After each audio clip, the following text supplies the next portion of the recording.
সাংসারিক চক্রভিউতে যদি একবার ঢোকে কোনো মেয়ে, সেখান থেকে বেরোবার পথ কিন্তু খুবই কঠিন।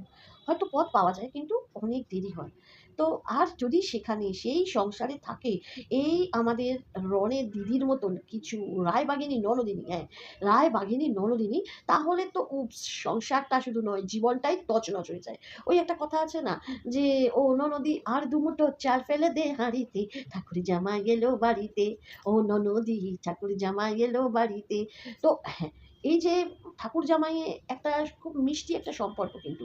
কিন্তু এই যে ননদিনী সেই সম্পর্কটাকে এতটাই মানে নিজের ফ্রাস্ট্রেশনে উগরে দিয়েছে। নিজের ফ্রাস্ট্রেশনটাকে তার ভাইয়ের জীবনে উগরে দিয়েছে। আমরা বহু ক্লিপিংস এখানে ঘোরাফেরা করছে দেখছি যে সে বটি হাতে, কেন? তোমার নিজের ফ্রাস্ট্রেট, নিজের জীবন তুমি ঠিকভাবে গড়ে তুলতে পারোনি তার জন্য। এবং রনির যে এত ভিউজ, সে ৬ মাস বাদে দিক, ৩ মাস বাদে দিক, তার প্রচুর ভিউজ হয়। কিন্তু সেই জায়গায় দাঁড়িয়ে এই যে তার রনের দিদি, তার ভিউজ, সে মানে চায় রনের সেই জায়গাটা নিতে। যাতে মানে কি বলবো ভাইরাল হতে। কিন্তু রন কোনোদিনও চাইতো না তার মানে পরিবারের কেচ্ছা সোশ্যাল মিডিয়ায় এসে কেউ ভাইরাল করুক। তাদের নিয়ে কেউ ক্লিপিংস নিয়ে কেউ এদিক ওদিক সেদিক ঘোরাফেরা করুক। কক্ষনো চাইতো না। সামান্য একটা রন আ তোমার স্ট্রাইক মেরেছিল বলে আমরা কিন্তু সবাই প্রতিবাদ করেছিলাম। আজকে কিন্তু আমরা রন আর প্রীতির কাছে অনেকেই আছি পাশে। তো কোনো কিছুতেই তুমি যতই নাটক করো আর যতই মানে মেডিসিন খাও, তাতে কিচ্ছু এসে যাবে না।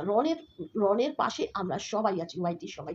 কারণ আ তুমি ননদ হয়ে তুমি ননদ হয়ে একটা ওইটুকু একটা বাচ্চা মেয়ে, হ্যাঁ? তুমি তোমার এতখানি বয়স, সাংসারিক জীবন, সন্তান সবকিছু হয়ে যাওয়ার পরেও ওইটুকু একটা বাচ্চা মেয়ের তো মানে তাদের মানে আজকে বিয়ে হয়ে যেত। ধরো বিয়ে হয়েই যেত।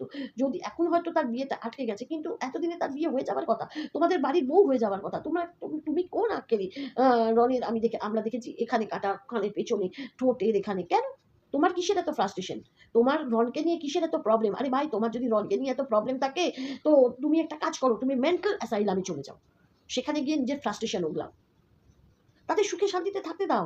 একবার মানে তোমার মায়ের মানে রনের মায়েরও কিছু ক্লিপিংস এসেছে আমাদের কাছে। এখন রনের দিদি বলতে বসেছে যে তার পাশের বাড়ির এক কাকিমা, আ সে নাকি তার সব বৃত্তান্ত বলবে। আরে সেটা তো সাজানো গোছানো হতে পারে। সেটা তো তুমি মুখ বলতেই বলেও দিতে পারো যে না, তুমি এইভাবে বলবে। তুমি যতই চেষ্টা করো না কেন যে রনকে থানায় নিয়ে যাওয়ার, রনের ক্ষতি করবার, তুমি করতে পারবে না। কারণ রনের সাথে আমরা আছি। তুমি কতদিনও তোমার কি সাবস্ক্রাইবার আছে আর তোমার ভিউজ কত? রনের এই জায়গাটায় আসতে অনেকটা সময় লেগেছে। আমরা তাকে ভালোবাসি, আমরা তার ভিডিও দেখি এবং সে যদি ৩ মাস বাদেও ভিডিও দিয়েছে না, সেখানেও কিন্তু তার 1 মিলিয়নের কাছাকাছি ভিউজ আছে। তুমি কে? তোমার নিজের সংসারের আসলে ওর ভিউজ দেখে তুমি সামলাতে পারছো না। এত হিংসা কেন তোমার মনে? তোমাকে দেখলেই বোঝা যায় তোমার ব্লগে তুমি তো ঠিক মতন কথাই বলতে পারো না, ওয়াইটিতে চলে এসছো। ঠিক মতন যে কথা বলবে সেটাই তুমি বলতে পারো না। তো চলো বন্ধুরা, এটাই বলব। এইসব রায়বাগিনী ননদিনীর থেকে না মানে কি বলবো দূরে থাকা উচিত।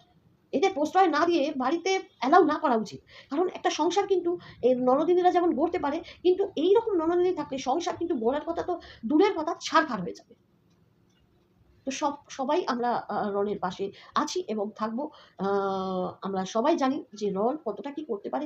ওর এখানে ভাবো তো একবার যদি কোনো রকমভাবে ওই বটি চালানো যেত, একটুখানির জন্য হলেও যদি মানে রনের গায়ে লাগতো, কি হতো? ও ফিরিয়ে দিতে পারত তার নিজের ভাইয়ের জীবনটা?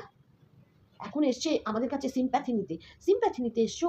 হ্যাঁ? এসব করে মেডিসিন করে কেউ তোমাকে আমার মনে হয় না কোনো সহৃদয় ব্যক্তি তোমার মতন মানুষকে তোমার মতন ওই রায়বাগিনী নরদিনীকে কেউ সাপোর্ট করবে। তো চলো এইটুকুই বলার ছিল। রন তুমি একদম চিন্তা করো না। আ প্রীতি অবশ্য জানিয়েছে যে সে তার ননদের মানে আ কথা মুখ খুললেই নাকি অনেক কিছু আমরা জানতে পারবো। হ্যাঁ, আমরা জানতে চাই।